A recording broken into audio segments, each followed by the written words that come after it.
Counterspy.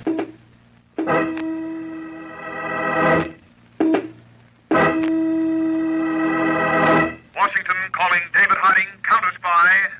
Washington calling David Harding, Counterspy. Harding, Counterspy. Calling Washington.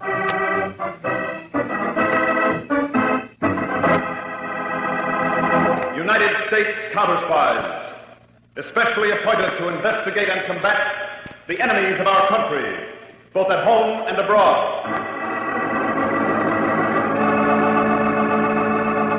Tonight, more in the case of the cold-blooded professor.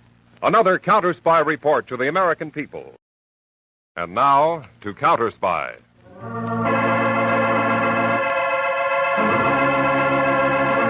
It is doubtful if as many warning flashes ever went out about any criminal as were flashed by the United States counterspies concerning one Professor Emery Horn.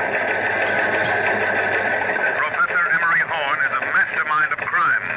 He is a constant danger to all peaceful citizens. Professor Horn murdered a counterspy agent with a special flat-handled gun strapped to his chest. He poisoned his housekeeper with poisoned candy. Finally captured by the counterspies, Horn arrogantly described these methods of murder in detail. Tried and sentenced to death, Professor Horn was held in the safest penitentiary in the country pending his execution. A few months ago, Professor Horn consulted the prison doctor about his badly infected upper lip. You're quite a character, Horn. While addressing me, Doctor, kindly use my title. Oh, of course. Professor Horn. Only who made you a professor? The only person in the world who's qualified. Myself. Mm-hmm.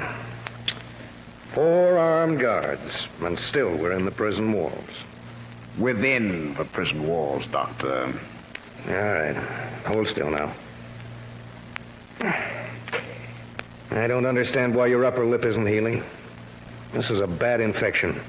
I believe the lack of healing is due to hyperproteinemia.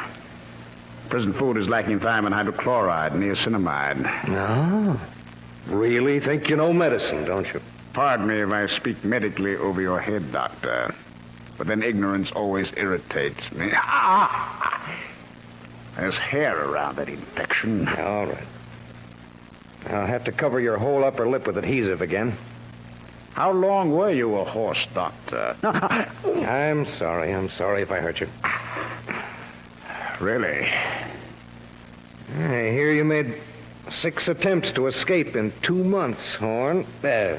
Professor Horn. How news does travel. That's only 10 days more till you're transferred to the death house. You have a morbid mind, haven't you? No. I was only going to tell you that, ironic as it may be, those ulcers you had for so long are cured. Through no doing of yours, Doctor, I'm sure. Okay, get going, Professor. Out that way.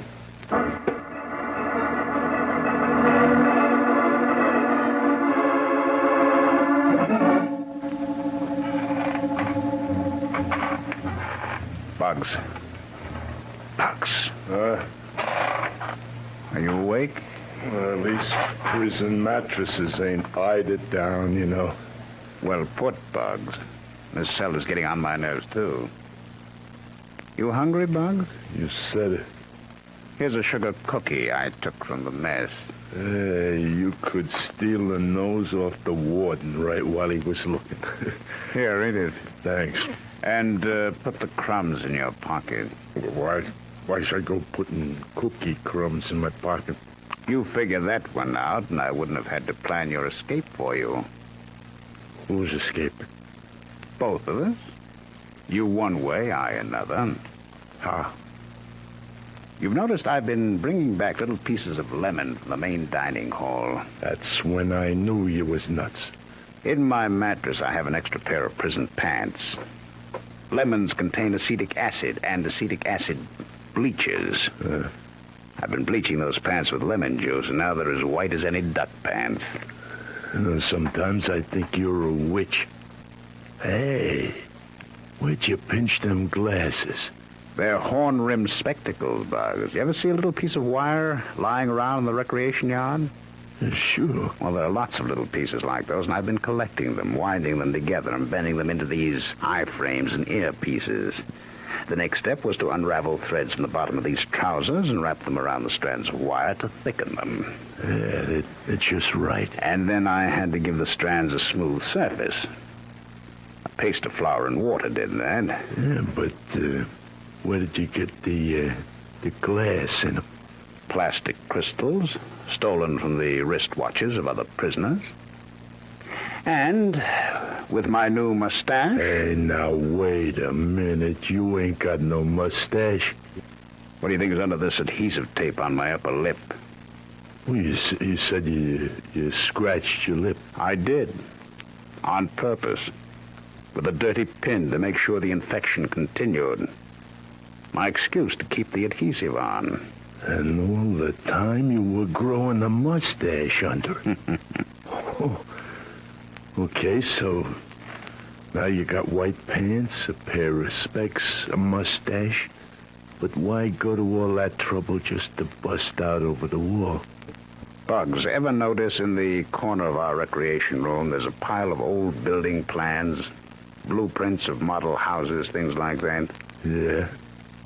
At the right moment, I'll suddenly become a building contractor, inspecting the building. Now walk right out to freedom.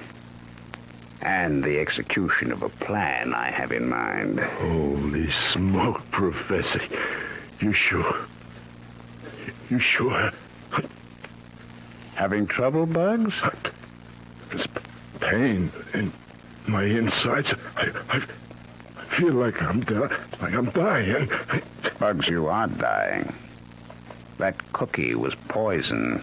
Help me. I don't want to die. I can't anymore. That poison I made, scraps of garbage, bits of toothbrush handle, and soap is too strong and quick, Bugs. They'll find out that you've done this. Oh, no. The crumbs I made you put in your pocket, they'll prove you stole the cookie yourself. All right. You dirty, rotten...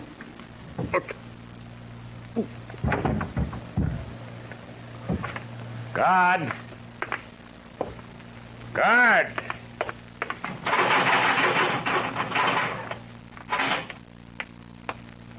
What's eating you, Professor? Hey, what's with Bugs? I'm afraid it's my fault, Guard. You killed him, Professor? He confessed to me about a murder he'd committed the police never knew about. He was eating a cookie. He must have poisoned it. He must have committed suicide right under my eyes.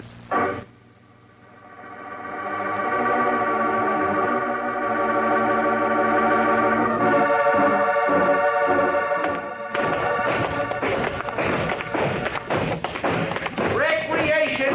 You'll get 20 minutes for recreation. Listen, when we come to the corner, I'm ducking out into that little anteroom off the recreation hall. Cover my place in line so they won't miss me. I need at least 3.5 minutes.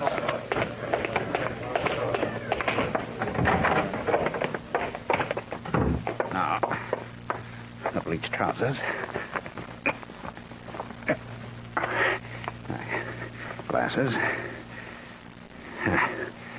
Adhesive tape off. Ah, there's the mustache. Now the blueprints. And into the hall. 50 yards to freedom. 3 minutes left before I miss. Guard. Hey, who are you? I'm the architect's assistant working on alterations to be made in this prison. Yeah? I didn't hear nothing about no alterations. How did you get into the prison? By the entrance on the other side with the rest of our staff. Has this desk you're seated at always been located at this spot? Yeah. 12 years now. Says I can watch this inside gate. An automatic slide gate controlled from here? No. When the gate's to be opened, I phone the main gate room and they push a button. And this gate slides open. Will you demonstrate, please? My dear man, I'm in a hurry. I've got to know how these things work. All right. Erickson, gate number 2. Open her up.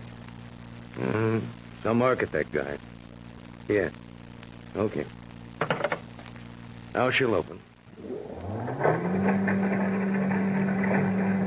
Well, there's your gate. Fine. Thank you. Hey, you want to see her clothes again? Yes, please. Slow it at 4. One more gate. Barely a minute left. Hey there, you! You can't just walk out of here. I'm connected with a building contractor. You gotta sign out with me. Then I gotta check it at the main gate room. They check it with your signature when you sign Yes, in. all right, but first you've got to show me how this gate works. We're planning alterations. We may have to move this platform that you sit on. Oh. Well, the gate there is controlled by this button here. But the inner gate's controlled from the main gate room. Why is this one easier? Well, they figure anybody who gets past that gate has a right to leave. Oh, we may have to change that. I want a closer look at the gate itself. Push the button out, please. Thank you. Hey! You coming back? No, my work here's all done. You can close the gate. Okay.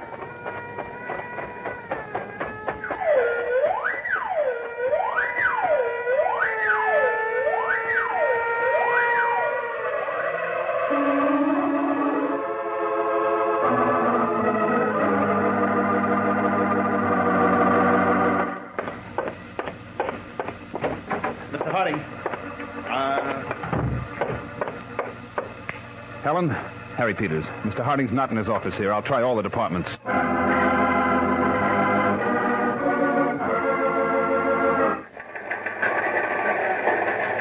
Attention, all Counterspy departments. Is Mr. Harding on the main floor? Rush report for you, Mr. Harding. Rush report.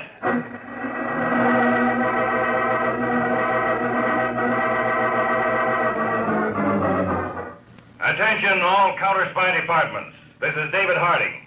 I've just learned that Professor Emery Horn has made an amazing escape from Aldolanda Penitentiary. All trace of him has been lost. All information having even a faint bearing on the professor. Rush to me, top priority. Dave, I was sure we had the professor salted away for good. He's fantastically clever, Peters. Now he's loose again, a vicious killer. Well, I smelled trouble during his trial, Peters. The amazing knowledge of legal tricks he passed on to his defense lawyer almost saved him from the chair. But we're going to get him again if it's the last case I ever handle. I don't think I've ever seen you so angry, Dave. He's killed 2 state troopers, a woman accomplice, a counter-spy agent, probably a fellow convict. I'm never going to give up on that man. We haven't got one lead on him. Then we'll have to start back at the beginning. Now, we know that for some years, Horn posed as a scientist and lived quietly in a small town in Illinois. Where he killed the counter-spy. But, Dave, we fine-tooth combed that place at the time. This time, we won't be looking for a clue in the ordinary sense, Peters, but some new clue to his character. We'll have to learn about the man from that old house.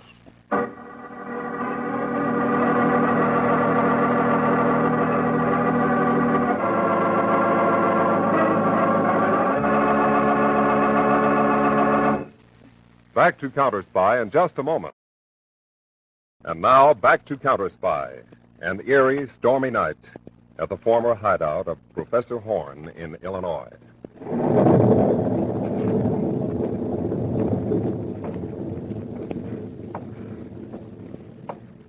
Dave, this old house is the best locale for a murder I've seen in years. It was the locale of a murder, Peters. The stain of Agent Cameron's blood, still there in the cup. I know. That thunder. This musty, creaky old place. I'd hate to spend a night here alone.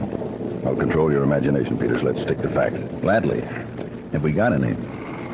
Well, I've been here in the study looking through some of these scientific books Horn left behind. Check with me and see if I make sense. Now, look. A book on physics. Stresses and strains. Take this page.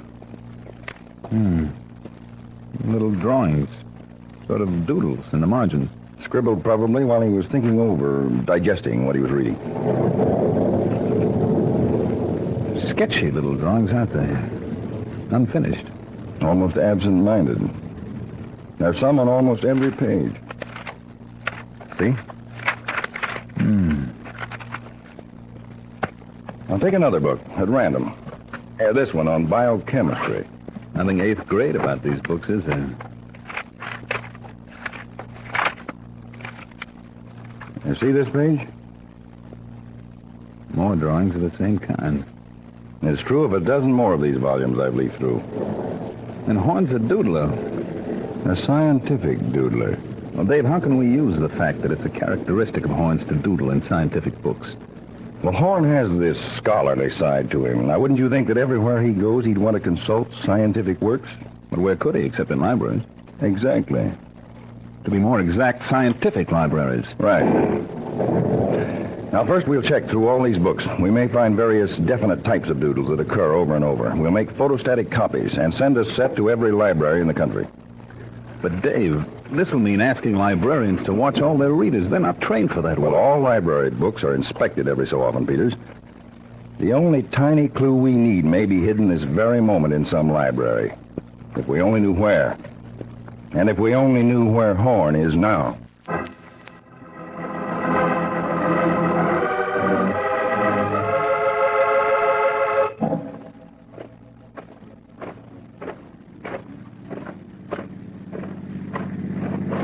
Hi there! Hi! Anything worse, mister? Give me a lift. Okay, fella, come on. Thank you, stranger. These desert flats are mighty lonely. Not many cars coming through. I'm glad you came along. Especially since I see you're, just about my size. What? Get out of the car. Oh, stick up, huh? Okay. I guess very well about your size, mister. Your suit will, suit me very well. My suit. I'd rather you took my money. I can always get money when I want it, Mr. What's your name? Blake. Jack Special Delivery Blake. The professional football player? What a pleasure to meet you, Mr. Blake. Take off your suit, please. Hey, the next bullet won't go into the ground, Mr. Blake. It'll go into you. Okay, tough guy. There you are. Jacket, throw it into the car, please. Now the trousers. I'll need the shoes, too, please, Mr. Blake. And, of course, your car. Hey, look, I'll die out in this desert in the sun. True. We must be 20 miles from water. Oh, be a sport, will you? Give me some kind of a chance. A chance? Very well, Mr. Blake. We'll play a little game of my invention. Just remain there beside the road, Mr. Blake. Now, Mr. Blake, you start running. And I'm going to try to run you down with your own car. If I don't get you in 1 minute or less, you'll be perfectly free. I can't outrun an automobile. Oh, you forget you're Special Delivery Blake, the best broken field runner in football. Start running, Mr. Blake. Any direction. I'll even give you a little head start. Good. Now, here I come.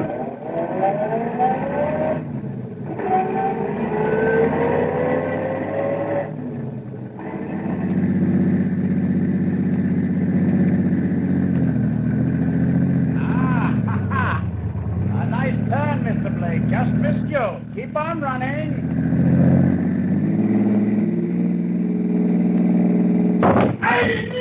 Too bad, Mr. Blake. Only 10 seconds more and you'd still be alive.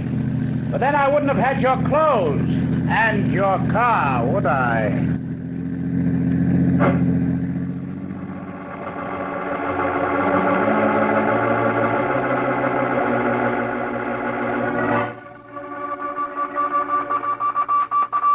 David Harding, field office, San Francisco. No trace yet of Professor Horn himself, but Scientific Library here reports 5 technical volumes marked with characteristic marginal drawings within past weeks. Professor Horn must be in this vicinity.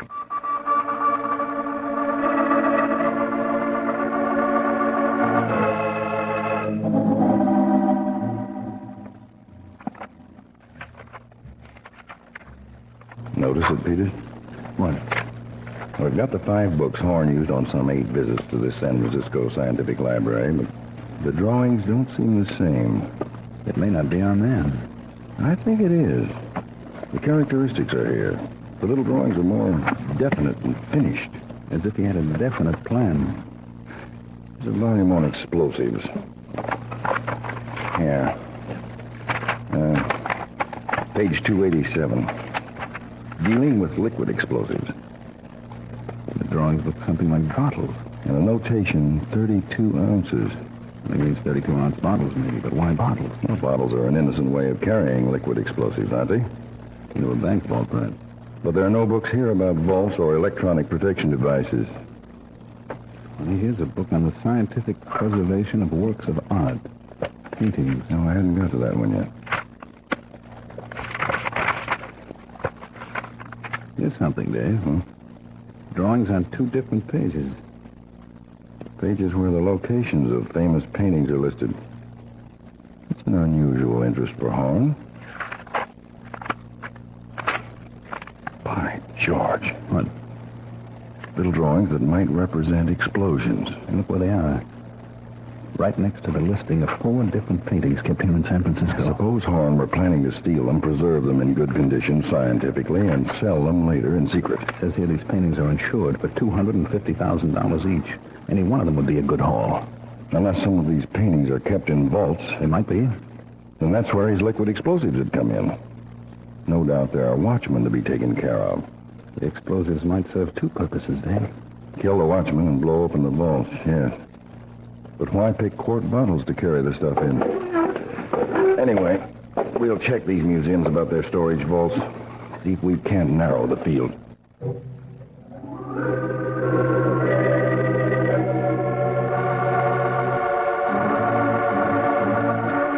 Hello, Dave. Peters. Of those 2 museums, only one, the Bayview Art Center, keeps certain artworks and paintings in vaults in the basement. They have a special watchman. The museum's across the street from a large church. Okay. And as to the watchman, Peters, that's your special assignment.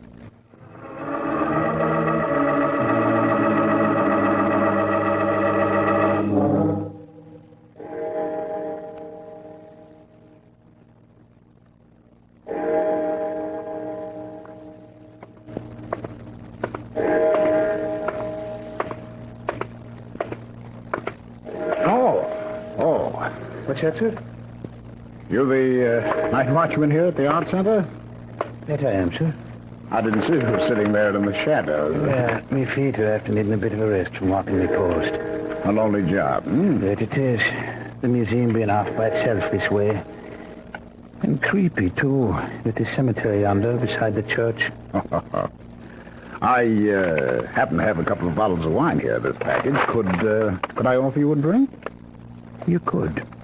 Only, might not be wise for you to be tipping a bottle here outdoors. Yeah, there's never nobody to see. Well, I'm sure it'd be better inside. Maybe down in the cellar where it'd be warm. We'll drink a friendly toast to art. But if you're bound to give me a drink, I don't mind the first one right here. Very well. Try this Porto from Spain. It's a dark, heavy wine. There you are. Thank you.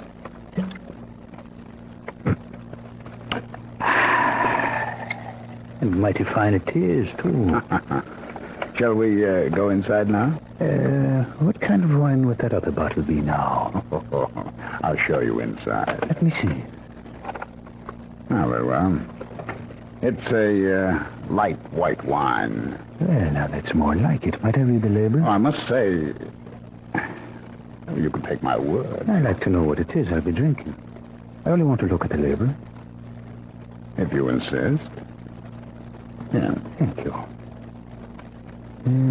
Tip Top Valley Sauterne. Bottled by Tip Top Valley Winery Incorporated. Now, I wonder if this bottle would bounce. You've thrown it! You wanted me to drink some wine that blows up. You fool, you! You fool! Let go my arm. Take it easy, Horn. We've got... No. It's okay now, Dave. All right, Horn. You're not blowing open any vaults tonight with explosive wine. Harding, I'd like to know how you caught on. I'll be glad to tell you, and I'll also tell you that we know where you got that suit you have on. You murdered Jack Blake in the desert 2 weeks ago. I'll be glad to tell you a lot of things, Horn, including this. You're not going to cheat the executioner again.